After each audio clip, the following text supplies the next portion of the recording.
Hi folks, welcome back to Waygate Technologies. Dan here again with the third episode in our series on the Kraut-Kramer RotoArray comPAct. We filled the tire with propylene glycol and we've installed the software. Everything is connected and ready to go. So today we're going to fire up the instrument and go through some basic setup. So I have the software open. The app, we're sitting on the app desktop. The first thing we need to do is launch the app. So I click once on the app icon. I have a choice of launch, resume, or start with the cover page. If I'd already set up my entire instrument and I was ready to go back to where I was the last time I was operating, I would choose resume. Since we're starting from scratch, this is the first time we've run the instrument, we're going to launch the app. The first panel of the app is a welcome page. Apps are much like a PowerPoint presentation for how to set up and how to begin an inspection. The first panel of the app that we provide is a welcome panel with some explanation.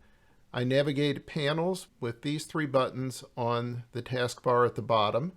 I have a panel forward, a panel back, and this is a list of the available panels on the app, so I can skip directly to a particular panel if I like. We're going to go ahead and pick next. Here's where I would enter some initial definitions for the probe and the part. There's nothing here that you really need to change for the most part. With the RotoArray comPAct as first issued, we have already entered the definition for the instrument as it is initially shipped. The part setup, right now we have this by default to go with our demonstration plate. Plexiglass plate that's about 12.7 millimeters thick. We have a number of indications milled into the back of the plate to make it interesting to scan. It's made of plexiglass, so we have a shear and longitudinal velocity for plexiglass already entered, so nothing really to change there. You have a couple of parameters here where you can enter some notes. We'll just skip that for now, and we'll go directly to the dead element check. So this is a way to verify that all of the elements of the probe are working, are running correctly. We are firing a sequence of one element at a time across all 64 elements of the probe. The probe is 2 inches wide, so a little over 50 millimeters. So we start with 0 in the center and we go plus or minus 25 millimeters on either side of that. And what we see here are all 64 elements fired one at a time. So if I wet the tire a little bit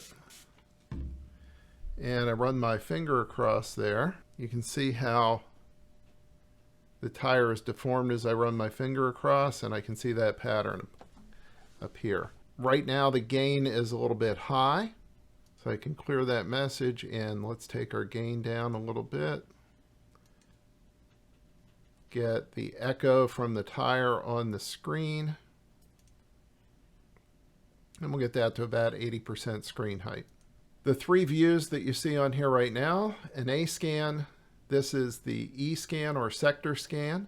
This is showing sort of a side view, a slice of every beam as the instrument scans along all 64 elements. And the view here in the lower right is called an amplitude view. This is showing the amplitude seen on each one of the beams in gate A for the entire scan. The amplitude view lines up with the E scan above it. Each one of the beams is shown. And if I move the beam selector back and forth, you notice the beam cursor follows both the E scan and the amplitude scan. And wherever I place that beam cursor, that is the A scan that I see. This panel is designed to do an element check. It will look for any weak elements or elements that are more than 6 dB different than the hottest element on the probe.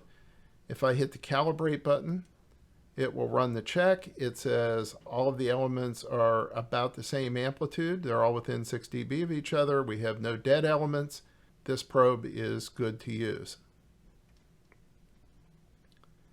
Now from there we can go to our basic setup panel. Here we see just the sector view and the A scan. Again, I can use the beam cursor to select a particular A scan. At this point, we are firing in the sequence that we would normally use for inspection. If I take a look at that, we see we have an aperture of 4 elements.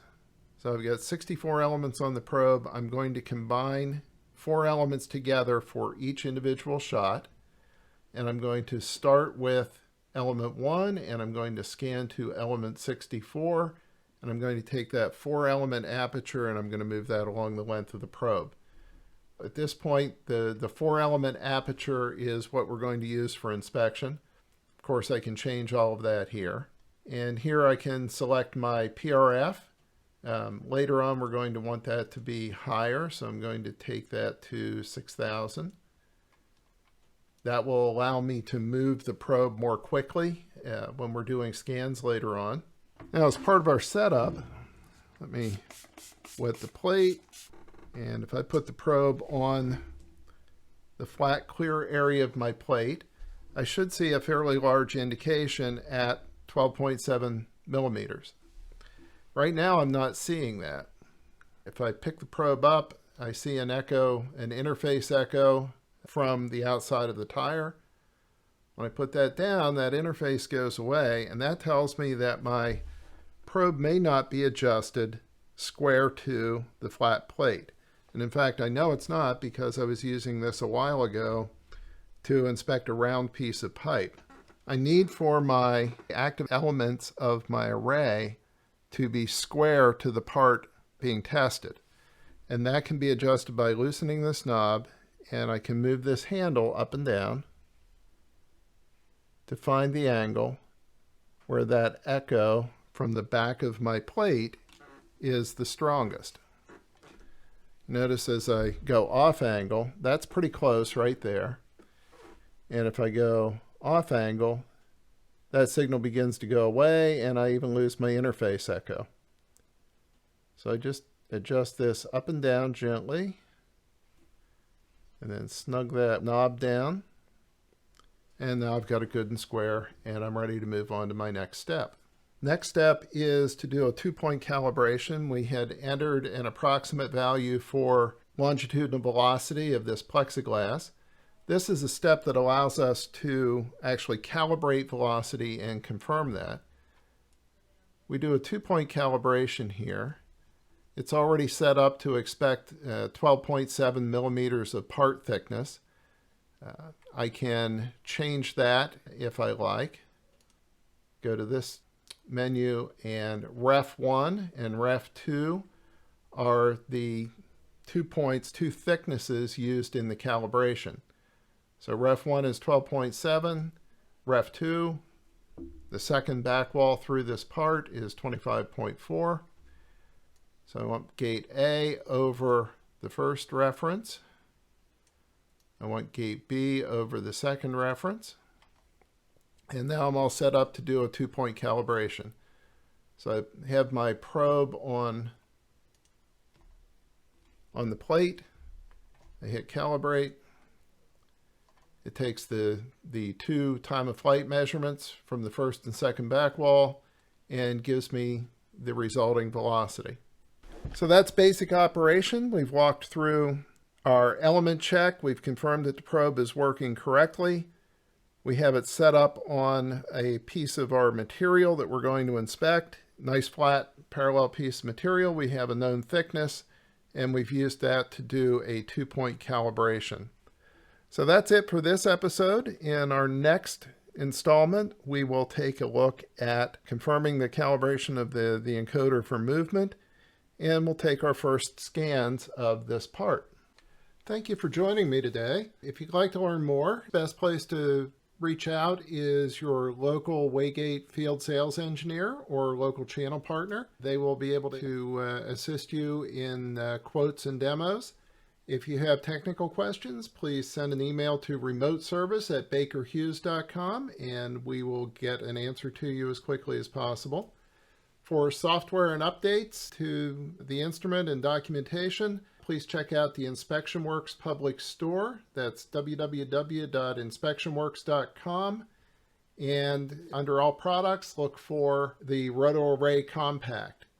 And you can also visit our Waygate webpage by scanning the QR code shown on the screen here. And that will give you other information and other links to get you help.